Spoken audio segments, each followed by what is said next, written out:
Hello,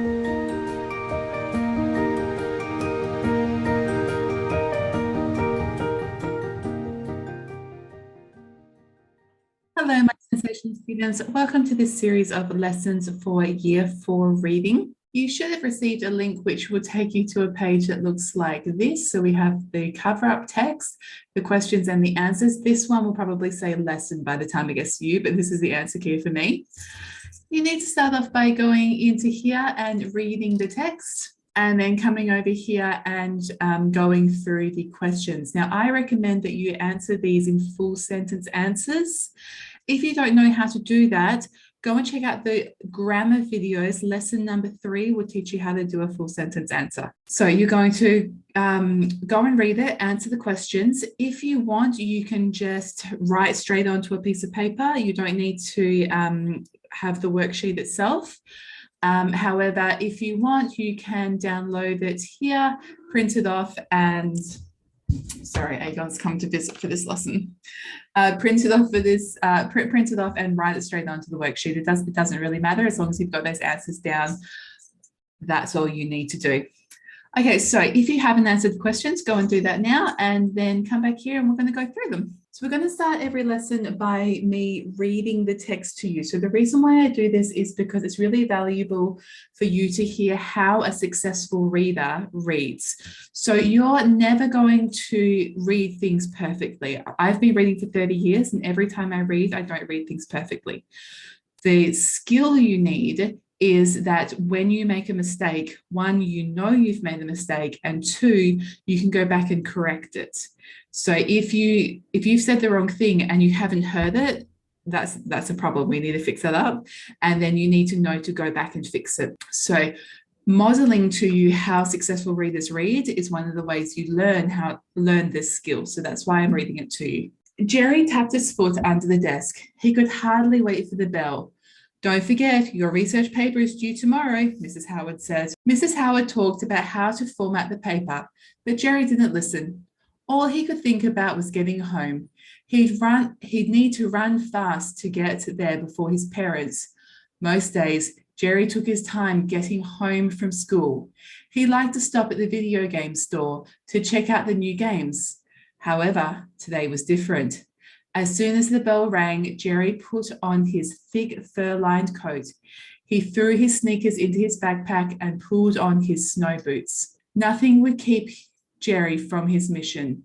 The deep snow on the ground didn't slow him down. He reached his house in record time. Jerry darted to the mailbox and grabbed the pile of mail. Then he saw it, a stiff white envelope. It was addressed to his parents from his school. He stuffed it in his jacket and put the rest of the mail back into the mailbox. Inside the house, Jerry opened the envelope. He looked worried as he pulled out a piece of folded green paper. Then he quickly shoved the paper into an empty cereal box sitting in the garbage. Jerry pushed the box to the bottom of the garbage can and covered it with trash. Mission accomplished, he thought. Relieved, Jerry tossed aside his backpack and flipped on his gaming system. He sat in front of his TV screen for several hours. He only took short breaks to reload on energy drinks. Finally, after midnight, Jerry turned off the video game. He was dizzy and had a headache. He didn't even have enough energy to crawl into bed. Instead, Jerry kicked his feet up on his unopened backpack and fell asleep in his chair.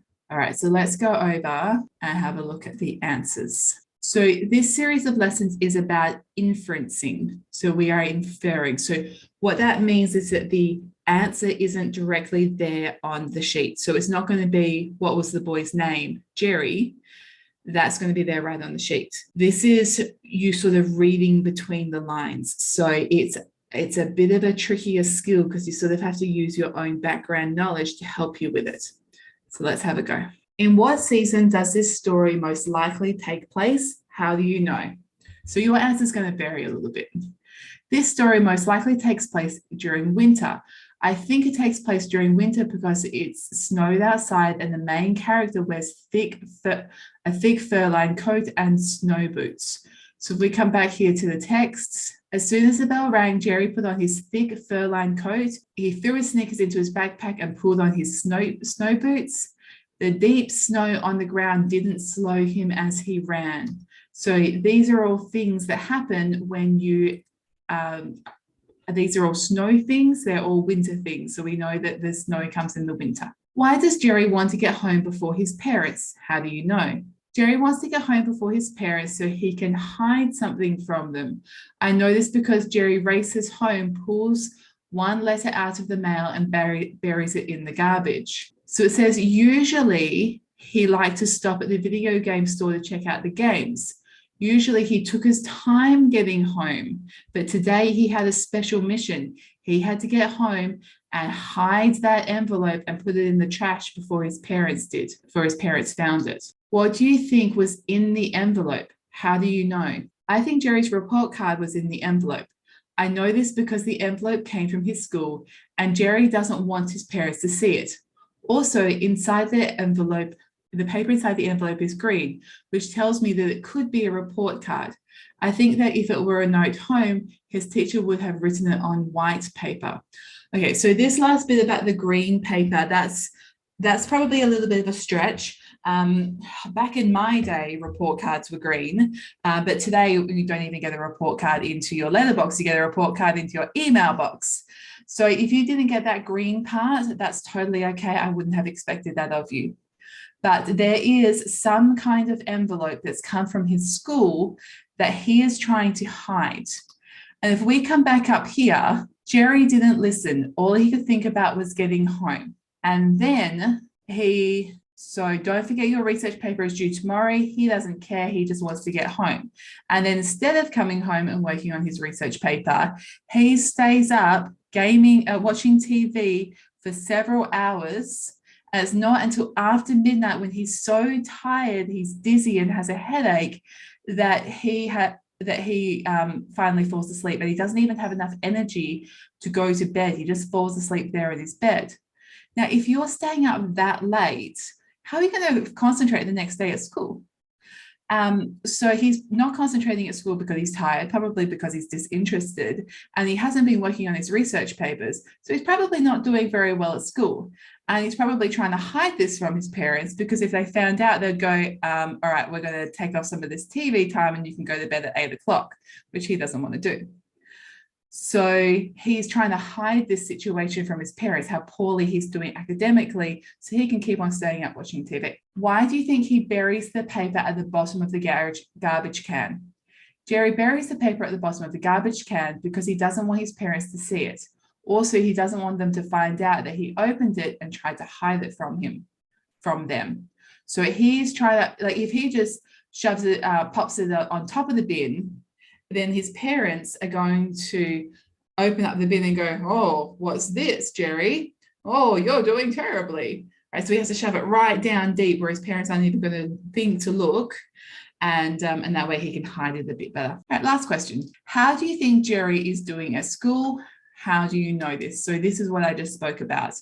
I don't think Jerry is doing well in school. I know this because while he's in class, he didn't pay attention to his teacher's instructions about the research paper. Also, Jerry wants to hide an envelope from his school, which probably has some type of report card or progress report in it. The fact that he is distraught when he sees it, which means he's upset and wants to hide it, tells me that he isn't doing well at school because he wants to hide his report card. Last, when Jerry gets home from school, he never opens his backpack and he stays up late playing video games, even though he has a research paper due the next day, which is all the stuff that we spoke about up here. Okie dokie, that brings us to the end of lesson 1. I look forward to seeing you at lesson 2.